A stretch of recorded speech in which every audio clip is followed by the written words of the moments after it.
Setiap hari kita berhadapan dengan berbagai macam hal. Batu, air, tubuh, pikiran, bahkan teknologi buatan. Sebagian bisa kita sentuh, sebagian hanya bisa kita rasakan. Dan sebagian lagi seperti waktu, makna, atau ingatan, hanya bisa kita sadari lewat pengalaman batin. Tetapi menariknya, kita memperlakukan semuanya seolah-olah mereka hidup di realitas yang sama. Kita berbicara tentang dunia seakan-akan benda fisik, ide, dan perasaan tunduk pada hukum yang sama dan bisa dijelaskan dengan bahasa yang sama. Padahal kalau kita perhatikan, cara adanya batu sangat berbeda dengan cara adanya pikiran, atau cinta, atau juga nilai moral.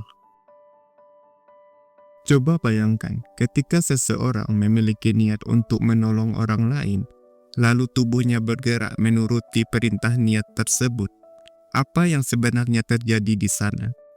Bagaimana sesuatu yang bersifat non-fisik seperti niat bisa menggerakkan tubuh yang bersifat fisik?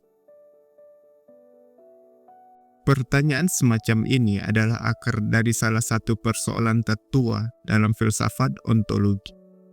Bagaimana berbagai hal, materi, pikiran, perasaan, nilai, yang dasar keberadaannya sama sekali berbeda, bisa eksis secara bersamaan dan berdampingan di dunia nyata.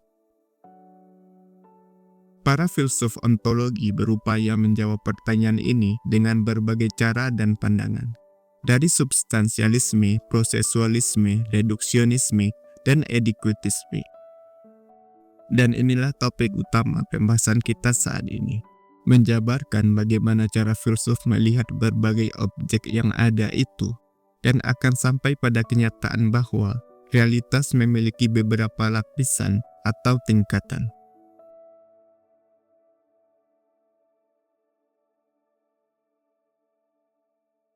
Para filsuf klasik, terutama zaman Yunani kuno, telah berdebat tentang apakah realitas ini terdiri dari benda-benda yang statis, atau malah arus perubahanlah yang abadi, dan benda-benda di atasnya lah mengikuti arus perubahan itu. Para filsuf yang memandang bahwa realitas ini terdiri dari benda-benda yang statis disebut substansialisme. Bagi para filsuf seperti Aristoteles, dunia tersusun dari hal-hal yang memiliki inti tetap yang disebut substansi.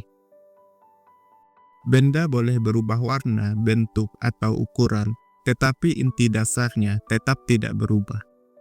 Meja yang dicat biru tetap meja, manusia yang menua tetap manusia.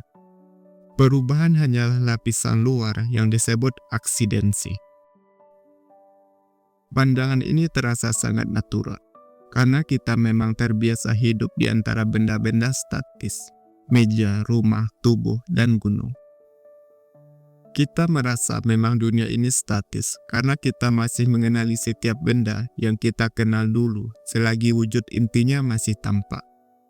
Kursi yang kita beli 10 tahun yang lalu walau kini kakinya patah.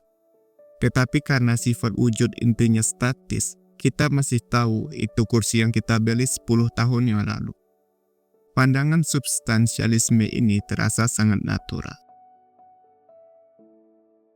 Meskipun begitu, sebagian filsuf yang tergabung dalam kelompok filsuf prosesual justru menolak cara pandang itu. Bagi filsuf prosesual ini, yang benar-benar abadi bukanlah benda-bendanya, melainkan perubahan itu sendiri. Herakleitos pernah berkata, "Kita tidak pernah mandi di sungai yang sama 2 kali. Airnya selalu berganti, begitu juga diri kita yang masuk ke dalamnya juga berganti. Segalanya mengalir." Tubuh manusia misalnya, setiap beberapa tahun seluruh sel kita berganti. Tidak ada materi yang ada di dalam diri kita sama persis seperti ketika kita lahir. Walaupun kita tetap merasa menjadi orang yang sama. Mengapa bisa begitu? Karena menurut para filsuf prosesual, yang tetap bukanlah substansinya, tetapi pola kontinuitas, perubahan yang teratur dan kontinu dalam pola tertentu. Kita mengenali teman lama sebenarnya bukan karena wajahnya tidak berubah. Wajahnya terus berubah, tetapi perubahan itu mengikuti pola wajah yang teratur, sehingga identitas wajahnya tetap teridentifikasi di tengah arus perubahan. Bayangkan api lilin. Setiap detik, apinya terus berubah, gas udara, dan suhu terus berganti. Tetapi mata kita tetap merasa melihat api yang sama, karena perubahan itu saling terhubung dengan pola yang berkesinambungan. Api tetap menyala bukan karena tidak berubah, tetapi karena ia berubah mengikuti pola yang teratur. Perubahan satu detik ke detik lainnya tidak akan terlalu tampak. Perubahan pola api akan lebih kontras jika dibandingkan saat awal mula api menyala dengan saat api akan berakhir. Tak hanya sampai di situ. Yang berubah bukan hanya wujud bendanya, tetapi juga pola perubahan itu sendiri juga ikut berubah. Selain materi benda berubah dan berganti mengikuti pola tertentu, polanya itu sendiri juga ikut berubah seiring waktu. Wajah sahabatmu akan tampak berbeda jika dibandingkan wajahnya yang sekarang dengan wajah saat usianya masih balita. Itu artinya selain materi berubah mengikuti pola perubahan tertentu, pola perubahan itu sendiri juga ikut berubah seiring waktu. Lebih jauh lagi, pola perubahan juga berbanding lurus dengan masa hidup dan daya kekokohan benda. Benda konkret, kokoh, dan keras, pola perubahannya lebih lambat berubah dibandingkan benda yang lebih halus. Kita akan lebih sulit melihat pola perubahan pada sapi daripada ayam, karena materi sapi tersusun lebih kokoh dan masa hidup yang lebih panjang. Kita akan lebih mudah melihat perubahan wujud 1 bulan pertama ayam dibandingkan sapi. Singkatnya, kekokohan materi suatu hal berbanding lurus dengan masa hidup dan pola perubahannya. Semakin kokoh suatu benda, semakin panjang usianya, dan semakin lama pola perubahannya berubah. Di masa modern, perdebatan antara substansi dan proses berkembang menjadi pertanyaan baru. Apakah alam semesta hanya terdiri dari satu jenis realitas atau justru tersusun dari berbagai tingkatan yang saling berhubungan? Sebagian filsuf yang mengambil posisi yang disebut reduksionisme, mereka meyakini bahwa segala sesuatu pada akhirnya dapat dijelaskan dengan satu prinsip dasar, bahwa semua hal hanyalah bentuk-bentuk kompleks dari materi. Cinta, pikiran, bahkan kesadaran dianggap tak lebih dari hasil reaksi kimia di otak. Kursi, meja, dan kertas hanyalah benda yang terdiri dari atom-atom yang tersusun rapi. Penjelasan ini tampak efisien. Satu hukum bisa menjelaskan segalanya. Tetapi ada harga mahal yang harus dibayar jika kita mengambil cara pandang seperti ini. Kita kehilangan kedalaman, intisari di balik setiap fenomena. Cinta seorang ibu misalnya tentu punya dasar biologis, ada hormon, impuls saraf, dan reaksi tubuh biologis. Tetapi apakah itu cukup untuk menjelaskan seluruh pengalaman menjadi seorang ibu? Apakah kasih sayang, pengorbanan, dan makna yang ia rasakan bisa direduksi hanya menjadi reaksi zat kimia di dalam tubuh? Karena sebagian filsuf menolak mereduksi kompleksitas realitas hanya agar lebih mudah dipahami, mereka mengembalikan pandangan dengan kembali melihat dunia secara kompleks dan menyeluruh. Mereka ini nantinya disebut kelompok ediquitisme. Pandangan ini menyatakan bahwa realitas tidak tunggal, melainkan berlapis-lapis. Setiap lapisan memiliki hukumnya sendiri, tetapi tetap saling bergantung dengan realitas lainnya. Lapisan paling bawah adalah dunia fisik, di mana segala sesuatu tunduk pada hukum energi dan gerak atau motion. Naik sedikit ada dunia biologis, di mana benda mulai hidup dan beradaptasi. Lalu ada dunia psikis, di mana kesadaran, kehendak, dan makna mulai muncul. Kemudian dunia sosial, tempat nilai, norma, dan budaya membentuk sistem kehidupan bersama. Dan beberapa filsuf lainnya menambahkan dunia ide sebagai realitas tertinggi. Semuanya nyata dalam levelnya masing-masing, dan manusia mampu mengakses seluruh tingkatan realitas ini.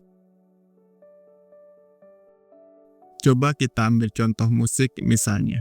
Secara fisik, musik hanyalah udara yang bergetar. Secara biologis, getaran itu membuat telinga dan otak kita merespon. Secara psikis, musik menimbulkan emosi, senang, sedih, nostalgia. Secara sosial, musik menjadi bahasa bersama, alat pemersatu, bahkan identitas budaya. Dan secara moral atau spiritual, musik bisa membuat manusia tergerak melakukan sesuatu. Jika kita berpandang seperti cara reduksionisme, kita hanya akan melihat musik sebagai udara yang bergetar. Jika memang begitu benar adanya, bagaimana cara kita menjelaskan mengapa ada sebagian orang menangis setelah mendengar sebuah musik? Cara pandang yang lebih memuaskan adalah dengan memandang bahwa realitas memiliki beberapa tingkatan dan lapisan, sehingga kita bisa menjelaskan bahwa secara psikis, musik bisa menstimulus emosi seseorang, sehingga bisa membuatnya terharu, marah, atau juga menangis. Dan disitulah keindahan cara pandang ini. Dengan cara pandang ini, kita bisa melihat dunia secara kompleks dan menyeluruh. Setiap hal yang kita lihat bisa hadir di berbagai tingkatan realitas. Pandangan edekutis inilah yang kini menjadi dasar banyak pemikiran ontologis modern. Bahwa kenyataan adalah jaringan bertingkat, di mana fisik, biologis, mental, sosial, moral, dan dunia ide saling menembus dan melengkapi, bukan saling meniadakan.